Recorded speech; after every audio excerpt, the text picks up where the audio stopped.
নমস্কার বন্ধুরা, চলো আজকে বানাচ্ছি দেখো ঘুগনি। রবিবার সকালে রুটি দিয়ে খাওয়ার জন্য বানাচ্ছি ঘুগনি। কুকারে কড়াই দিয়ে আলু দিয়ে নুন হলুদ দিয়ে খাবার সোডা দিয়ে এটাকে এবার সিটি দিয়ে নেবো, 3টে সিটি দেবো। আর এখানে রয়েছে আমার পেঁয়াজ, ধনেপাতা, আদা রসুন বাটা, টমেটো। কড়ার মধ্যে দিয়ে দেবো তেল। তেলটা গরম হলে যে দিয়ে দিলাম সাদা তেল। আমরা বেশিরভাগ বলেছি সাদা তেলই খাই, খুব কম সর্ষের তেল রান্না করি।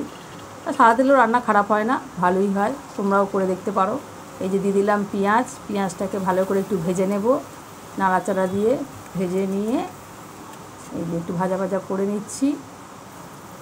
লাল লাল হয়ে গেছে ভাজা। এবার আমি এতে দিয়ে দেবো কুচনো টমেটো। টমেটোটা আগেই দিয়ে দিই, তাহলে একটু নরম হয়ে যাবে।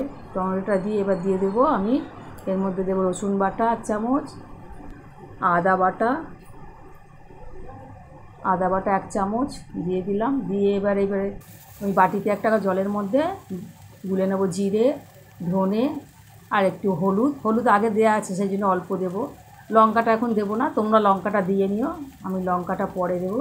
কারণ আমাদের সবাই ঝাল খায় না, বয়স্ক শ্বশুর শাশুড়ি আছে, ওনারা খান না, ঝালে একটু সমস্যা আছে, ওই জন্য ওদেরটা আগে তুলে নেব, নিয়ে তারপরে আমি ঝালটা দেবো। এই যে আমি কড়াইটা, ওটা দেখানো হয়নি, আমি মশলাটার মধ্যে কড়াইটা ঢেলে দিয়েছি, এই ফুটছে।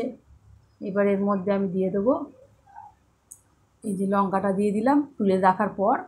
লঙ্কাটা দিয়ে ভালো করে ফুটিয়ে নেব, একটু পাতলা পাতলাই রাখি, কেননা ঘুগনি সবসময় দেখি বসে যায়। এবার দিয়ে দিচ্ছি একটু কসুরি মেথি আর দিয়ে দেবো কুচানো ধনেপাতা। ব্যাস আমার ঘুগনি রেডি।